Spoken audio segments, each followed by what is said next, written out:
Habt ihr euch auch schon mal gefragt, ob Vorhänge, Rollos und Plissés das Richtige für euren Raum sind? Das hat sich auch die Community gefragt. Darum geht es heute. Ich nehme euch mit und zeige euch, welche Fauxpas ihr unbedingt vermeiden solltet. Ich bin Monika, Interior Designerin und Gründerin von Homemade und wir starten direkt los.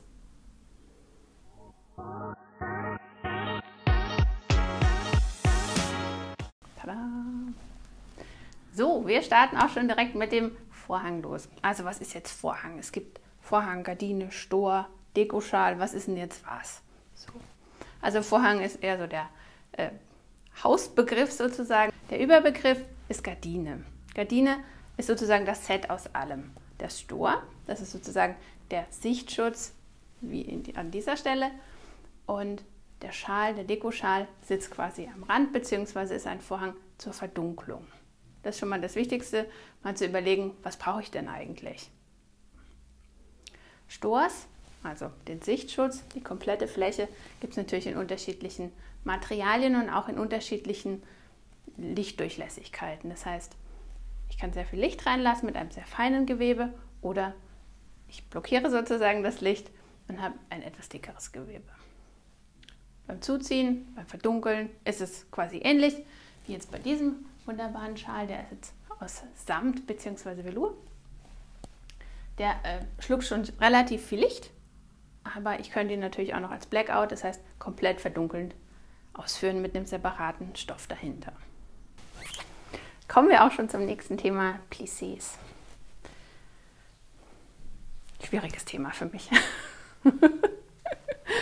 Plissés sind sehr praktisch. Man kann sie auch als Sichtschutz verwenden, man kann damit verdunkeln. Es gibt sie in allen möglichen und unmöglichen Ausführungen. Ihr merkt schon, meine Begeisterung ist groß. Sie sind praktisch, aber wenig wohnlich und wir gehen vielleicht zum nächsten Thema. Das Thema Rollo, das liegt mir mehr. So, hinter mir seht ihr ein Raffrollo. Raffrollos sind toll. Und Raffrollos kann man total viel machen. Man kann fast jegliche Art von Stoff verwenden, man kann sie dekorieren, man kann Fransen unten dran bringen und das Tolle ist, sie sind relativ praktisch. Und zwar, man kann natürlich die in der Höhe verstellen, wenn man zum Beispiel unten nicht die Möglichkeit hat, einen Vorhang zu machen, weil zum Beispiel eine Heizung da ist oder weil ihr einfach unten eine Arbeitsplatte in der Küche habt, ist das eine tolle Lösung. Wie suche ich denn jetzt den richtigen Behang für mein Fenster aus? Also erstmal geht es darum, wie immer zu definieren, welche Funktion soll er denn haben. Brauche ich eine Verdunklung oder brauche ich einen Sichtschutz vielleicht zum Nachbarn?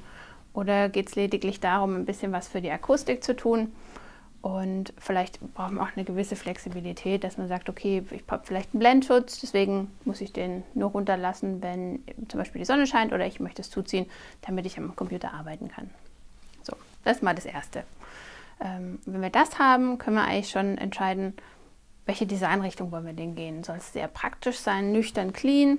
Oder geht es auch darum, ein bisschen Wärme und ja, angenehmes Ambiente in den Raum zu bringen? Und so würden wir entsprechend aussuchen.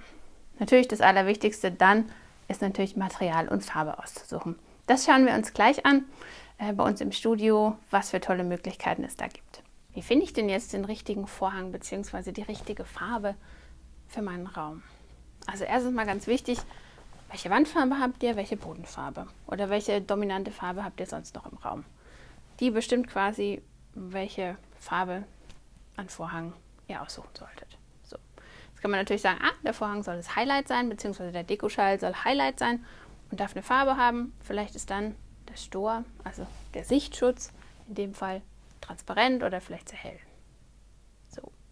Welche Materialien sind nun gerade im Trend? Also im Trend sind definitiv Velour. Also Velour ist quasi Samt in den unterschiedlichsten Farben. Kommt sehr, sehr elegant. Und der tolle Effekt dabei ist, es hat auch noch gute akustische Eigenschaften. Das heißt, wenn es bei euch ein bisschen halt, könnt ihr super einen Velour einsetzen. Geht natürlich auch als Verdunklung zum komplett Schließen.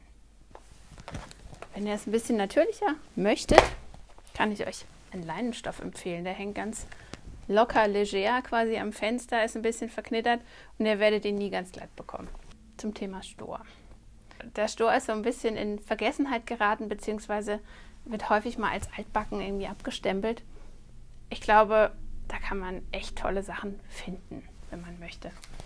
Und zwar Vielleicht auch eher so was ganz Legeres. Fällt toll, ist relativ transparent und hat auch mehr so eine Leinenoptik, aber ist trotzdem durchlässig. Oder vielleicht auch so eine Variante, wie so ein Gitternetz, gibt es mit oder ohne Muster. Mit Vorhängen kann man richtig Gas geben. Also nicht einfach nur hinhängen und fertig, sondern entweder ihr spielt mit Farbe oder vielleicht sogar mit Muster. Für so einen Dekoschal, wenn ihr sonst relativ nüchtern seid, könnte man auch mal mit einem krassen Mustergas geben.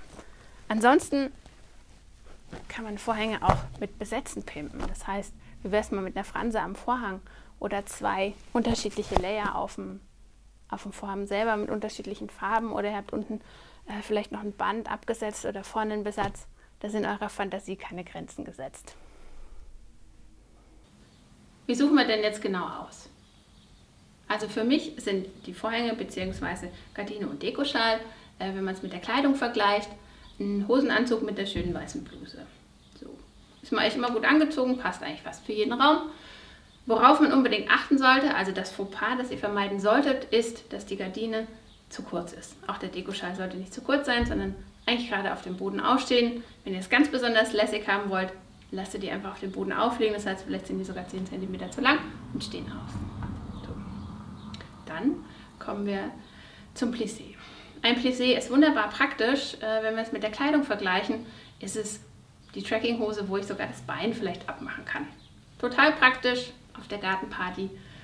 Vielleicht nicht unbedingt das Richtige. So. Den Rollo, wann verwenden wir den Rollo? Ist, wenn wir aus Gegebenheiten einfach nicht weiter runter können. Das heißt, ich habe eine Heizung oder eine Arbeitsplatte oder vielleicht auch eine Toilette, wo ich nicht so weit nach unten möchte, verwende ich das Rollo. Das Rollo bzw. das Raffrollo können wir super cool stylen. Das ist für mich das Sommerkleid auf der Gartenparty. Vorhänge sollen Spaß machen. Ich hoffe, dieses Video konnte euch ein bisschen inspirieren und Mut zu interessanten Vorhängen zu machen. Lasst mich gerne in den Kommentaren wissen, ob ich euch überzeugen konnte mit dem Thema Vorhänge, Plissés oder Rollos. Vielen Dank, dass ihr bis zum Ende geguckt habt. Bis bald, eure Monika.